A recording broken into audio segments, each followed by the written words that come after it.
नमस्कार दोस्तों, मैं हूँ रेलवे पॉइंट्समैन अंकुश। दोस्तों 2 दिन से बहुत ही ज़्यादा जुकाम होने की वजह से वीडियो नहीं ला पा रहा हूँ और आज थी मेरी नाइट ड्यूटी जो कि पूरी हो चुकी है। और आज की वीडियो में हम बात करने वाले हैं असम राइफल्स ट्रेड्समैन रिक्रूटमेंट 2025 के बारे में। तो अगर आप भी सरकारी नौकरी करना चाहते हैं और असम राइफल्स में भर्ती होना चाहते हैं तो ये वीडियो आपके लिए बहुत इंपॉर्टेंट होने वाली है, क्योंकि आज की इस वीडियो में हम बात करने वाले हैं एक ऐसी भर्ती की जो 10th पास वालों के लिए भी है, 12th वालों के लिए, ITI डिप्लोमा और ग्रेजुएशन सभी के लिए अलग अलग पोस्टें हैं। और इस वीडियो में हम जानेंगे वैकेंसीज की detail, eligibility, selection process, physical exam, written exam, salary और एप्लीकेशन की प्रोसेस। स्टेप बाय स्टेप हम सभी चीज़ों को समझेंगे, तो वीडियो को एंड तक जरूर देखिएगा। चलिए शुरू करते हैं। तो दोस्तों ये है वो ऑफिशियल नोटिफिकेशन जो कि असम राइफल्स की ऑफिशियल वेबसाइट से डाउनलोड किया गया है। इसी में सारी वैकेंसीज का भी डाटा दिया गया है कि कौन सी वैकेंसीज कौन सी कैटेगरी में कितनी है। जैसे कि जो टोटल वैकेंसी है SC कैंडिडेट के लिए 31, ST के लिए 16, OBC के लिए 57, AWS के लिए 22, UR के लिए 89 और टोटल वैकेंसी है 215 यानी 215 है। और सभी वैकेंसी की डिटेल में यहाँ पे जानकारी है, तो आप खुद देख सकते हैं। बाकी सारा यहाँ पे लिखा हुआ है कि इसकी जो एप्लीकेशन की प्रोसेस है वो क्या रहने वाली है, इसकी एलिजिबिलिटी क्या है, PST कैसे होगा, PET कैसे होगा और सारी जानकारी इसमें लिखी हुई है। तो चलिए इसको हम आसान भाषा में समझते हैं। फिर इसके आवेदन करने की जो डेट है वो 22 फरवरी से स्टार्ट हो गई थी और इसकी लास्ट डेट 22 मार्च दी गई है। यहाँ सबसे पहले हम बात करते हैं क्वालिफिकेशन यानी शैक्षिक योग्यता की। ग्रुप B और C पोस्ट के लिए 10th 12th डिप्लोमा, ITI और ग्रेजुएशन रिक्वायर्ड है। और जो इनकी एज है वो SC ST वालों के लिए 5 साल का रिलैक्सेशन, OBC वालों के लिए 3 साल का रिलैक्सेशन मिलने वाला है। यहाँ पे सभी पोस्टों के बारे में लिखा गया है, क्वालिफिकेशन और एज लिमिट। जैसे ग्रुप B की 2 पोस्टें आई हैं, रिलीजियस टीचर, नायब सूबेदार जिसको कहते हैं। क्वालिफिकेशन इसकी ग्रेजुएशन, वो भी संस्कृत या हिंदी से होनी चाहिए। इनकी जो एज लिमिट है वो 18 से 30 साल है। वही जो इलेक्ट्रिकल एंड मैकेनिकल जो नायब सूबेदार हैं उसके लिए BE BTech जो कि इलेक्ट्रिकल, मैकेनिकल या सिविल इंजीनियरिंग से होनी चाहिए। इनकी भी एज लिमिट 18 से 30 साल है। वहीं ग्रुप C की जितनी भी पोस्टें हैं उसमें जो रेडियो मैकेनिक वाली पोस्ट है उनको 10th प्लस डिप्लोमा होना चाहिए जो कि रिलेटेड ट्रेड से होना चाहिए, या फिर 12th फिजिक्स केमिस्ट्री मैथ से होनी चाहिए, मिनिमम 50%। इनकी एज लिमिट 18 से 25 साल है। इसके बाद अगली पोस्ट आती है ड्राफ्ट्समैन की, जो कि 12th प्लस 3 साल का डिप्लोमा होना चाहिए हॉर्टिकल्चर में, असिस्टेंटशिप जो कि 18 से 25 साल इसकी एज लिमिट है। इसके बाद आती है लाइनमैन फील्ड की, जिसको 10th प्लस ITI इलेक्ट्रीशियन से होनी चाहिए और 18 से 23 साल इसकी एज लिमिट है। इसके बाद इंजीनियरिंग इक्विपमेंट मैकेनिक है जो कि 10th प्लस ITI, 18 से 23 साल इसकी भी एज लिमिट है।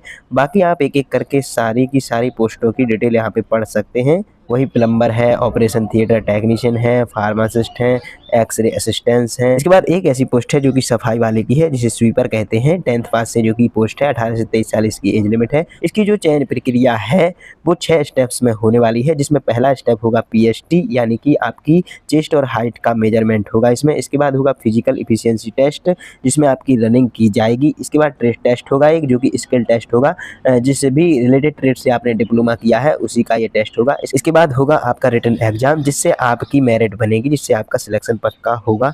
इसके बाद मेडिकल टेस्ट होगा जो कि DME एंड RME होगा। इसके बाद जो लास्ट स्टेप है वो है आपकी फाइनल मेरिट, जिससे आपका फाइनल सिलेक्शन होगा। अब हम डिटेल में समझते हैं कि PST में क्या होगा। PST में जैसे कि मैंने बताया हाइट एंड चेस्ट का मेजरमेंट होगा, जिसमें अलग अलग कैटेगरी और अलग अलग कैंडिडेट के लिए अलग अलग होने वाला है। जैसे जनरल, OBC और EWS के मेल कैंडिडेट की हाइट 170 सेंटीमीटर होनी चाहिए, फीमेल की 157 सेंटीमीटर। वही जो चेस्ट है वो मेल की सिर्फ मेजरमेंट होता है, फीमेल का चेस्ट का मेजरमेंट नहीं होता है, जो कि मेल के लिए 80 to 85 होनी चाहिए। वही जो ST कैंडिडेट है उनकी जो हाइट है 162.5 होनी चाहिए, फीमेल कैंडिडेट जो ST के हैं उनको 150 सेंटीमीटर होनी चाहिए। वहीं जो चेस्ट है मेल कैंडिडेट की ST में उनको 76 से लेकर 81 सेंटीमीटर होनी चाहिए, और जो 80 सेंटीमीटर से 85 हो रही है वो यानी कि 5 सेंटीमीटर का फुलाव इसमें होना चाहिए।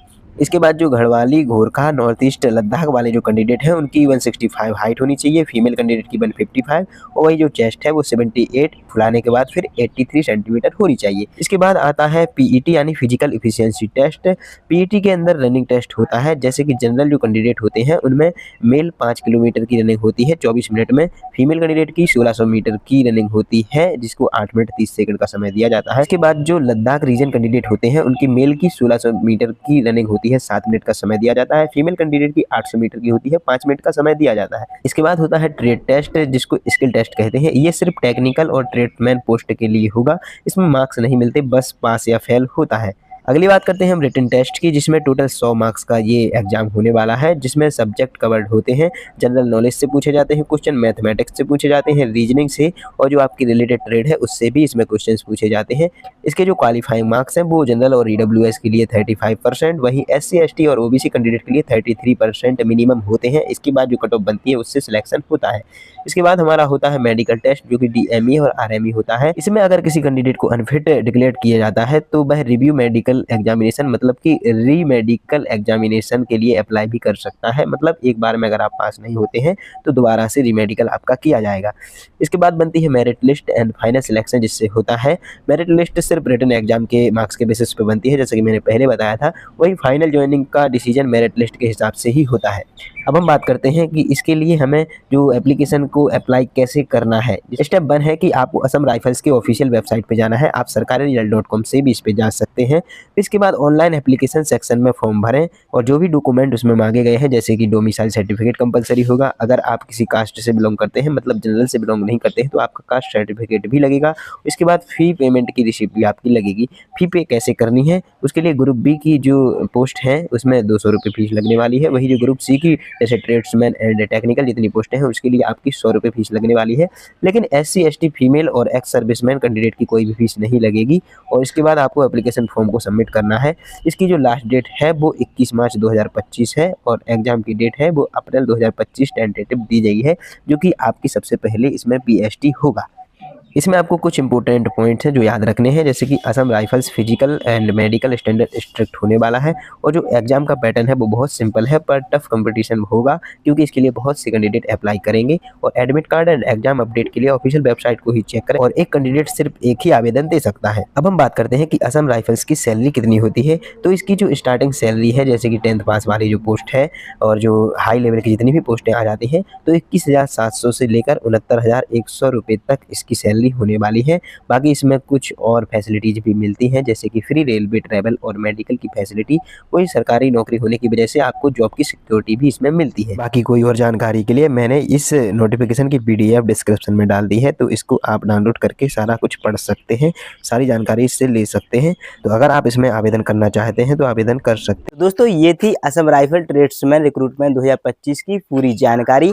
उम्मीद है आपको ये जानकारी अच्छी लगी होगी, तो वीडियो को लाइक और शेयर जरूर कीजिएगा। साथ ही कमेंट में आपके जो भी डाउट हो कमेंट में पूछिएगा। और रेलवे या सरकारी जॉब से जुड़े अपडेट के लिए आप हमारे चैनल को सब्सक्राइब जरूर कीजिएगा। साथ ही बेल आइकन प्रेस कर लीजिएगा, जिससे कि आने वाले सभी नोटिफिकेशन आपको मिलते रहें। चलिए मिलते हैं अगली वीडियो में, तब तक के लिए नमस्कार, धन्यवाद।